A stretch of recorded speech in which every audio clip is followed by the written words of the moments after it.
itu, warga desa setempat dicantumkan sebagai pemilik tanah, meski sebagian besar mengaku tidak memiliki lahan di lokasi tersebut. Dokumen pendukung juga ditemukan bermasalah. Surat palsu berkop Dinas Kelautan yang menyatakan area tersebut bukan zona perikanan beredar luas, bertentangan dengan dokumen resmi. Bahkan sejumlah warga menyebut nama mereka dicantumkan tanpa persetujuan. Kepala desa setempat mencatat tanah yang tenggelam sebagai milik warga untuk memperkuat klaim, meskipun citra satelit sejak 1990 menunjukkan area tersebut adalah laut. Terbitnya HGB di atas laut itu tidak mungkin kalau tidak terbit dengan tata cara pembelokan data. Pencabutan pagar di laut itu sudah pada tempatnya. Tetapi jangan sampai ini hanya lip service, tapi harus berani presiden dan menteri-menteri terkait, apalagi yang berkontribusi pada konflik agraria Epic 2 ini, harus bisa membongkar siapa kelompok-kelompok atau pihak-pihak yang bekerja sama berjamaah telah menyebabkan konflik agraria. Kenapa kok mereka baru teriak sekarang? Apa jawabannya? Dulu kan presidennya siapa, Bu? Jadi kita tetap ke konsep awal, tangkap dia balik!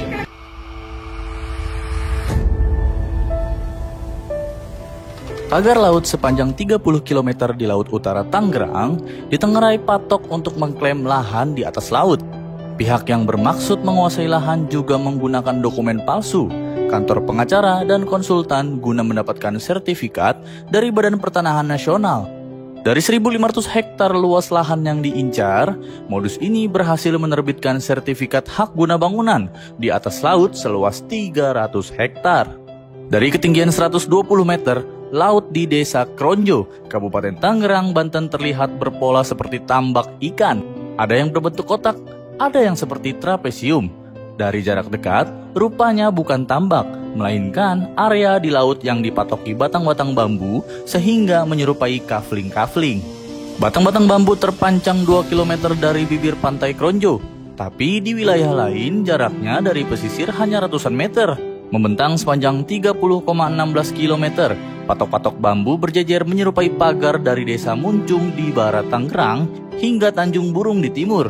Selain untuk membatasi nelayan melaut, tujuan pemasangan pagar laut bisa dilacak dari peta bidang tanah di Kementerian Agraria dan Tata Ruang atau Badan Pertanahan Nasional. Di laut di Desa Kohot, dari bibir pantai hingga patok-patok terpancang, telah terbit sertifikat hak guna bangunan atau HGB, lengkap dengan koordinat dan nomor sertifikat. Tak dikuasai hanya oleh satu pihak, luas lahan yang mendapatkan sertifikat berbeda-beda.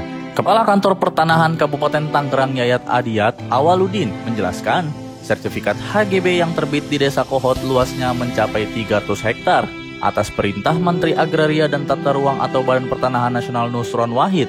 Yayat tengah mencatat siapa pemilik sertifikat lahan di atas laut. Berbeda dengan Yayat, Kepala Dinas Kelautan dan Perikanan Banten Eli Susiyanti dalam suratnya kepada Septian Wicaksono Law Firm and Partners yang mengajukan permohonan sertifikat tanah di Kohot menyatakan area itu berada di zona perikanan budidaya, perikanan tangkap, serta wilayah kerja minyak dan gas bumi. Dia juga merujuk pada Perda RT RW Banten 2023-2043. Pada 2023, kantor pengacara Septian Wicaksono mengajukan permohonan sertifikat lahan di Desa Kohot berdasarkan tanah giri.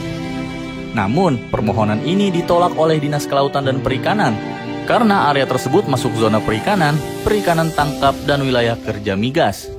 Meski ditolak Dinas Kelautan dan Perikanan, Kantor Pertanahan Tangerang pada Agustus 2023 tetap menerbitkan sertifikat meski lokasinya berada di laut. Mengacu pada Perda RT RW Banten 2023-2043 yang menyebut area itu sebagai zona permukiman.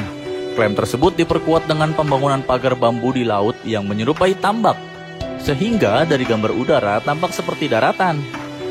Padahal putusan Mahkamah Konstitusi nomor 3/PUU-8/2010 melarang sertifikat lahan di atas laut diterbitkan. Sejak ada Undang-Undang Cipta Kerja, pemanfaatan ruang laut harus berdasarkan izin PKKPRL. Selain itu, warga desa setempat dicantumkan sebagai pemilik tanah, meski sebagian besar mengaku tidak memiliki lahan di lokasi tersebut. Dokumen pendukung juga ditemukan bermasalah. Surat palsu berkop Dinas Kelautan yang menyatakan area tersebut bukan zona perikanan beredar luas, bertentangan dengan dokumen resmi. Bahkan sejumlah warga menyebut nama mereka dicantumkan tanpa persetujuan. Kepala desa setempat mencatat tanah yang tenggelam sebagai milik warga untuk memperkuat klaim. Meskipun citra satelit sejak 1990 menunjukkan area tersebut adalah laut.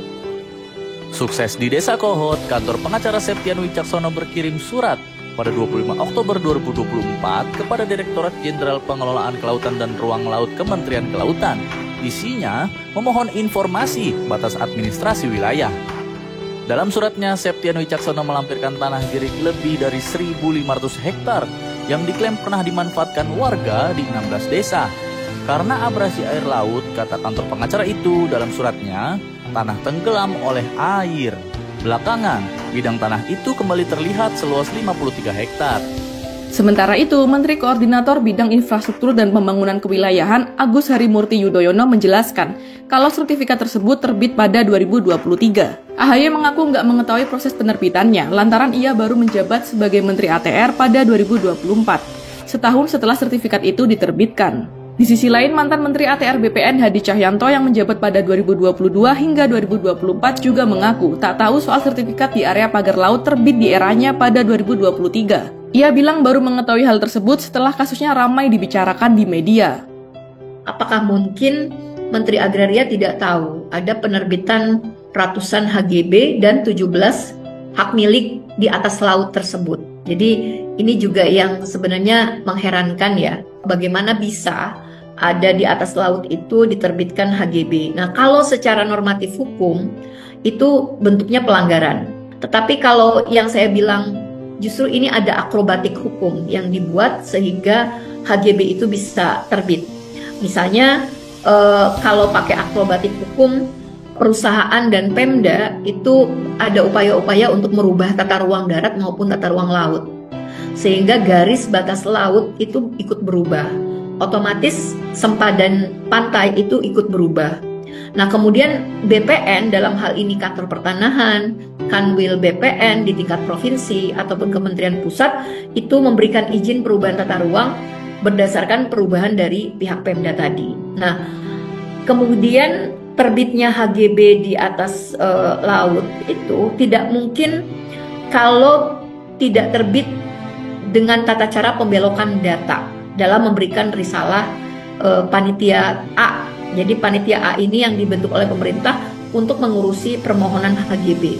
Jadi pasti ada pembelokan data mengenai riwayat tanah, kondisi tanah, batas tanah, dan lain sebagainya yang itu disebut sebagai data fisik. Kemudian setelah ada perubahan izin tata ruang yang dilakukan baik oleh BPN ataupun Pemda, itu bisa jadi pembelokan risalah itu menjadi dasar untuk terbitnya penerbitan SK HGB tadi. Jadi dia SK HGB yang ratusan ini di atas laut ini timbul dari pembelokan data-data yang berkaitan dengan risalah proses permohonan HGB di panitia A yang selama ini dibentuk oleh Kementerian Agraria dan pemerintah daerah. Tidak ada konsen masyarakat yang bersepakat dan bersetuju, maka pencabutan pagar di laut itu sudah pada tempatnya. Tetapi jangan sampai ini hanya lip service sampai di pembongkaran pagar saja, tapi harus berani Presiden dan menteri-menteri terkait, apalagi yang berkontribusi pada konflik agraria epic 2 ini, harus bisa membongkar siapa kelompok-kelompok atau pihak-pihak yang bekerja sama berjamaah telah menyebabkan konflik agraria, menjadikan PSN, kepentingan swasta ini menjadi PSN, kemudian juga menerbitkan SK-SK HGB yang sebenarnya tidak pada tempatnya. Apalagi ada dampak sosial ekonomi yang telah terjadi ya. Kenapa kok Pak baru disuarakan sekarang?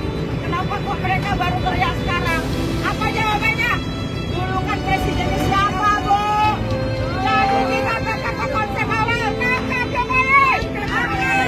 Adili Jokowi! Adili! Terlalu banyak dosa Pak Jokowi ini terhadap negara sekarang. Laut yang gak salah apa-apa, yang ada pemiliknya, ternyata sudah dipetak-petakin. Sudah dibikin sertifikat